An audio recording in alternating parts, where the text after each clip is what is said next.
Hello everyone and welcome to the Atelier Nekuzuki podcast. My name is Katie and today is Thursday. It is actually Thursday, April 18th, 2019. And as far as I know, this is episode 72. But don't take my word for it. The title is actually the correct episode number because I failed and didn't actually look up the number again this week. But you know how that goes. And you can find me across social media as Atelier Nekuzuki. So thanks so much for joining me, whether you're new or returning. I really appreciate it, guys.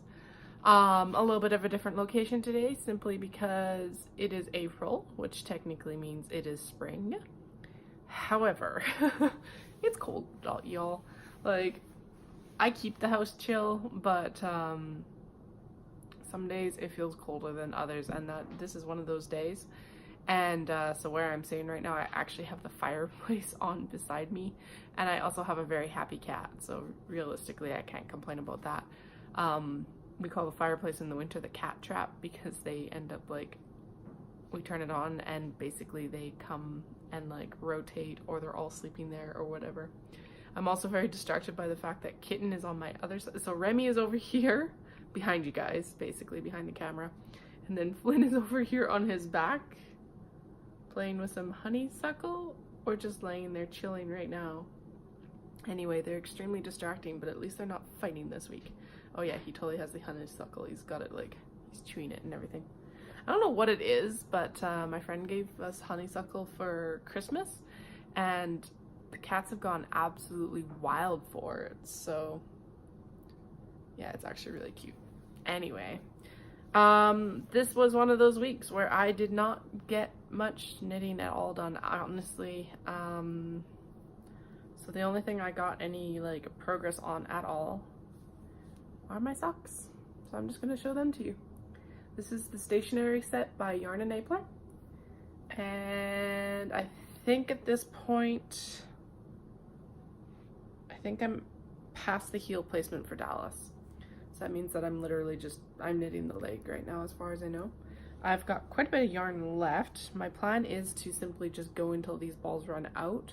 Well, and plus the topper for the pencil, because I do have extra left over from my socks out of this yarn, so I can add in the heel with the leftovers from my socks or from this summer. I'm really loving them though. They're super cute and they'll be all matchy-matchy and it makes me happy. So these are knit on US 1 2.25 millimeter needles. I do 2 at a time because I get second sock syndrome far too bad. And that is all I've been knitting on. This week was a lot of, honestly, it was a lot of errands. I am in product development right now, so I was picking up a few new things for products. And then like plans. So I didn't get a lot of knitting done. I did get a lot of works in progress for the shop done though, so that's exciting because they've been brewing and fermenting over the winter, which isn't good, but just the state of things right now. What was I gonna say? Yeah, so like lots of shenanigans, lots of product development. I still have Japanese, so homework and going to class. And it was my friend's 30th birthday party on the weekend, which was fantastic. I guess I'll go into shenanigans because I may as well chat about the stuff around why there's only a pair of socks that got worked on. And then we'll go into shop news and some cool stuff that I've done for the bags coming up that'll be introduced in May as well. And we'll chat about that afterwards. So shenanigans. Yeah, honestly, it was a lot of errands, and then my friend's birthday party. We went to the Nordic Spa, which was really nice. It was a perfect day to do it because it wasn't too cold and it wasn't too hot. The sun wasn't like glaring down on us. And it actually worked out really well because we thought that we were going to end up having like a 3 to 4 hour wait because we went on a Saturday and it's been really popular. But so we showed up prepared to like 3 to 4 hour wait, even though we're there first thing in the morning. And no, we got in right away, which was good and bad at the same time because we planned to have like breakfast instead, like at the resort, because it's attached to Canada. Well, it's not attached, but it's adjacent to Kananaskis Lodge. So we planned for breakfast like in the lodge before we went into the hydrotherapy cycle in the Nordic spa, but that didn't work out. I would definitely do it again. I don't know if I would eat their food there again. It was extremely tiny and extremely expensive for what we got. It was good, but we were definitely paying, I think, more for like presentation. So, but it was a good experience. I really enjoyed it. Then we came back into Calgary and we had dinner at Royale on 17th, which was fantastic. Really cool space. It was previously actually a French bakery, but the French bakery moved out and the restaurant is gorgeous. They've done a really nice job inside. And then we went to a speakeasy, which was really fun. I had heard about it last fall. And you have to make reservations and everything like that, but it's literally like downstairs in the basement of a building and you have to give a password to get in. And yeah, it was really enjoyable. So that's Betty Lou's Speakeasy. Funnily enough, it's actually in the building under where I bought my wedding dress and our bridesmaids' dresses as well. So that was really funny. What else have I done? Oh, I did prep. I think by the time I recorded last week, I had done some work along the swale. I'm prepping areas for planting. I'm only doing flowers, although I am trying to do stuff that is bee friendly as well. But we don't have like space for a garden or anything like that, at least nothing major. I am going to try planting garlic, although I found out that technically I should have planted garlic in the fall. What I got, I think, is a spring plant, so I'm going to plant it anyway and see where we get. And then I'll reserve some of it for fall. So I've got 3 cloves in the set that I got. They're bulbs. So I think what I'll do is I'll plant 2 out of the 3 for the spring, like once the ground, like frost danger is gone, because we are in southern Alberta, and then I'll plant 1 bulb in the winter and see where that gets us as well. But anyway, so our lot backs onto the swale. So the swale is an important part of the infrastructure in our area, in that it helps ensure that water doesn't come back towards your house and that it actually flows down the grade that it's supposed to. Don't ever buy a house with a swale if you can avoid it. They're actually a pain to clean out. So that's what I ended up doing. I had to clean it out, and then you have like this really weird, like I've got a 6-inch gap between the fence of our backdoor neighbors and us. So like, what do you do with 6 inches of space behind this concrete thing that's in your backyard? What I'm going to try, and I hope that there's enough sunlight, I think that's my biggest concern. I'm going to try growing morning glories, moonflowers, and sweet peas actually along the back fence. So I went out and I cleared out as much of the grass as I could, and then we had some leftover cedar chips from when I thought that peonies should be mulched. Turns out peonies don't like mulch. So I'm put cedar mulch in the back there. I need a little bit more just to kind of fill in some of the gaps and make it a little bit deeper, because apparently sweet peas and morning glories and moonflowers all like mulch. They like damp soil, and cool as well for their roots, is what I'm understanding from my research. And then the fence does get quite a bit of sun, so I'm hoping that it is enough for them. It kind of gets the like high noon sun, and then in the evening it's filtered in through the fence behind us. And then what I've done is I didn't want to put plastic fence up or anything like that, so I went and got bamboo stakes and put bamboo stakes along the full fence, and I'm using jute twine to actually make basically flower nets, so that when it's done and degraded, I can actually just cut it off and compost everything. And once the bamboo stalks are like at the end of their life, they can be composted as well. So that's the current plan. We'll see if they grow or not, and if not, then I'll find some like shade vines of some description next year. Clematis might actually do really well back there as well, because their roots could be shaded for most of the day, but then their foliage is getting the full sun.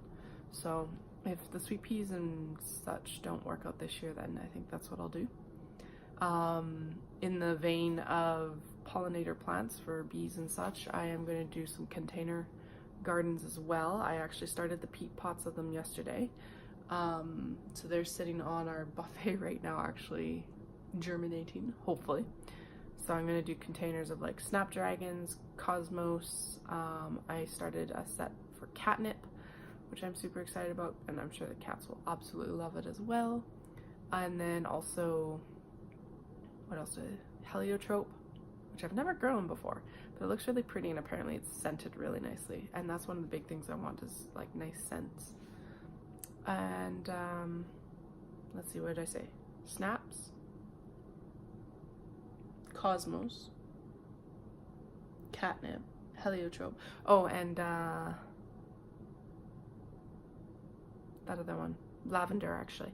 Now, I don't know if the lavender's a good strain for this area, or if it's even going to germinate. We'll find out, I guess. But those are the ones I started. I feel like I started something else. I should have started 6. I'm looking over there like they're gonna tell me, but like their things are poked in too far. Oh no, it's 2 types of cosmos, 2 different colors. So like the red, reddy pink, white, and like solid color cosmos, and then I've got a really pretty one. I hope that it works. That's kind of like stripy, pink and white. So I'm really excited for that one too. So yeah, so they're all in their peat pots. I'm soaking the sweet peas right now. And I am going to put them direct into ground, because everything I'm reading right now says that as long as the ground can be worked, which it can be, obviously I pulled a bunch of grass out and weeds, they can be planted. Now, I did reserve some seeds so that I can direct sow at the same time. I'm going to do a mix for the sweet peas because of that. Because for some reason I thought that you could start sweet peas inside, but all of the information on the packets was just to soak and sow. So I think that's what I'll end up doing. Well, that is what I'm planning on doing. And we'll see how it goes. And then the moonflowers and the morning glories, which I've got 2 types of morning glories and 1 moonflower. I think there is only 1 moonflower. I'm going to start in the peat pellet greenhouses as well. And because I'm lazy, that will happen tomorrow instead of today. I actually started all of this yesterday, and I'm just...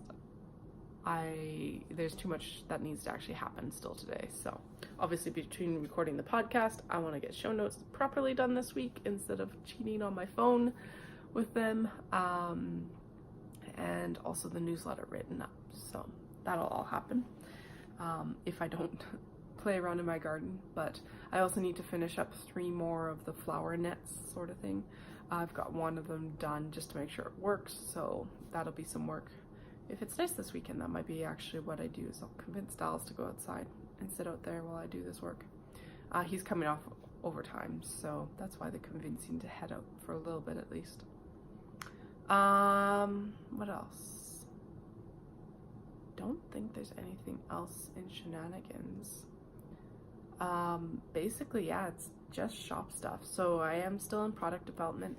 I'm actually in product development for knit items and non-knit items, or like fiber related as much, not specifically project bags or anything like that. So that's exciting. I'm just pinning down the rest of my product line for that side to make sure that it's actually something that is sustainable for me to actually make, in the like ideas of time and fabric, and then also that they are going to be something that hopefully people want too. So they look good and I really like them. So I think I'm good to go. I think I'm settled on what I want to do, at least for those things. So watch for those. Those non-knit items will be going up. Their first launch will likely be just before Edmonton Fiber Frolic, same as any knit item developments that are brand new. Although I have done a couple things to bags this week that are super exciting, that have been requested at Knit City consistently. So I wanted to make it a product offering for everyone, and those will be launching when all of these new products actually go up. So it's been a while since we did this, but I totally have new product to show you, and I also have a cat on my lap, obviously. Before we launch into shop news, she has been sleeping as close as physically possible to me recently. It's been really weird. So like she'll sleep right between my legs, touching like as much as she can basically. The cuddling doesn't normally happen, but honestly I haven't actually been sitting enough without working for her to cuddle with me like this. But yeah, like last night I was on my right side and she was like curled up against my back and kind of propped against it. I will admit that I've rolled over onto her a couple times because like there is no room on the bed, so like she'll be sleeping here and then Remy will be sleeping on the other side, and it's like, where do I go? Or when Dallas is home, she'll sleep like right there as well, so then there's like 2 cats and a husband. But it's pretty adorable. It's a good thing she's cute. She's a very cute kitty. She's purring right now. She's like, I don't like being held, I just want to cuddle. But I'm really happy with her because she was so skittish when we adopted her, and she's turned into such a sweetheart. It's absolutely insane. So without further ado, let's actually get into the bags now. Get all the fur off of, or fur off my hands at least. Here, if you settle down, you can stay. She's probably not going to settle down, but all right. So all of these bags are shapes that you've seen previously, but basically I'm finishing up stuff that I've had cut for a while. But this is a knot bag. Cotton, it's a medium weight cotton, so it's a little bit heavier, which is nice. Knot bags just do this. And this fabric actually came from Tokyo.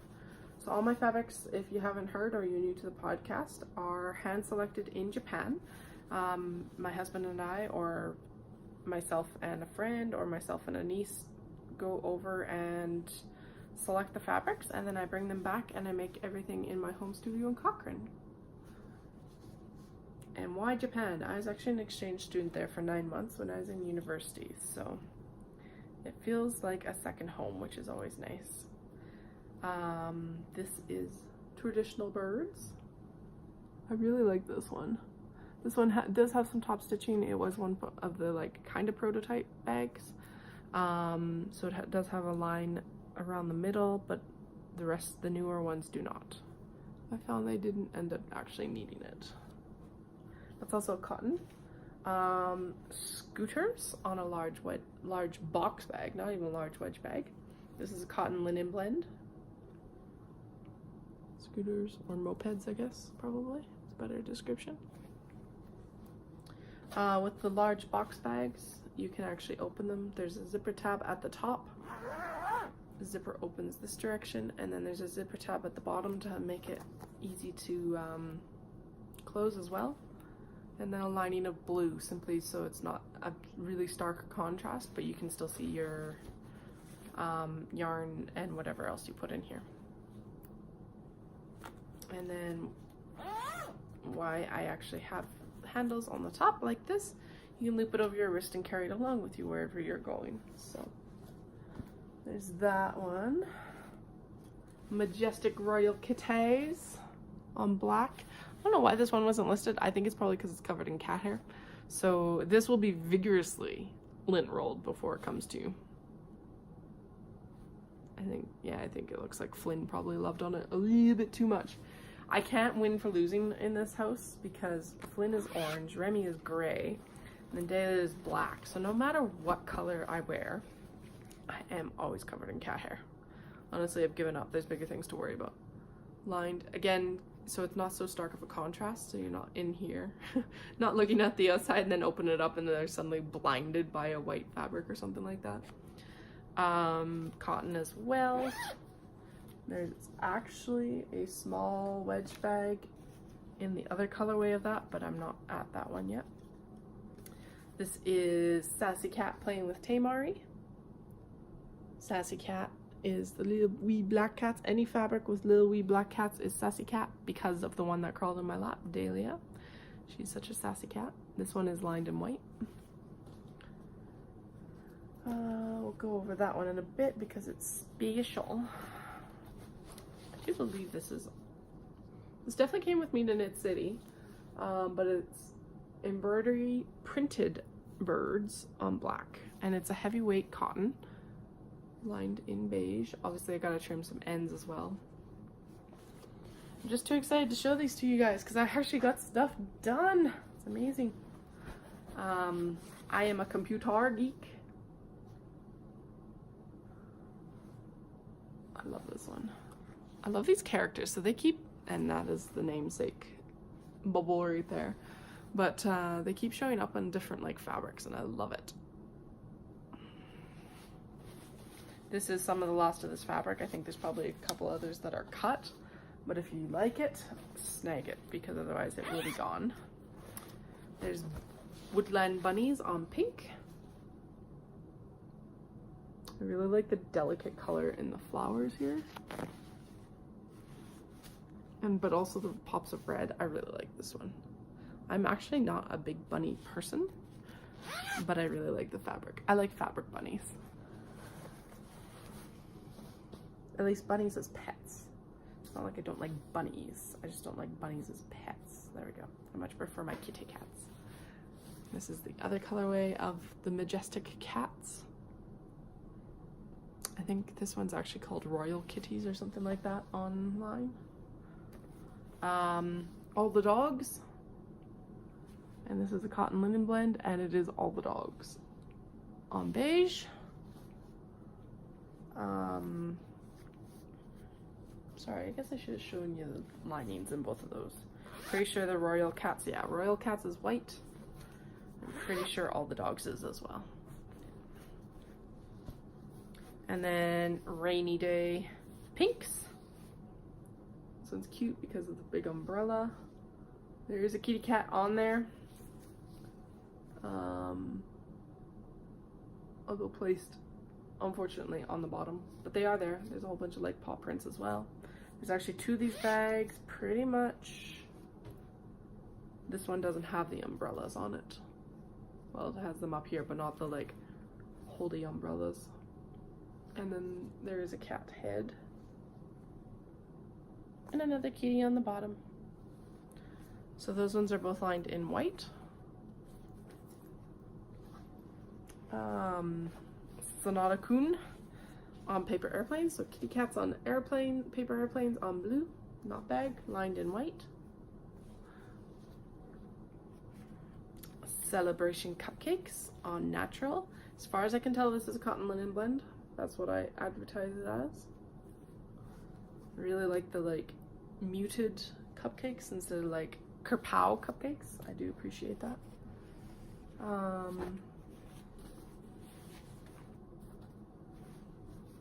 Horses and lakes on blue.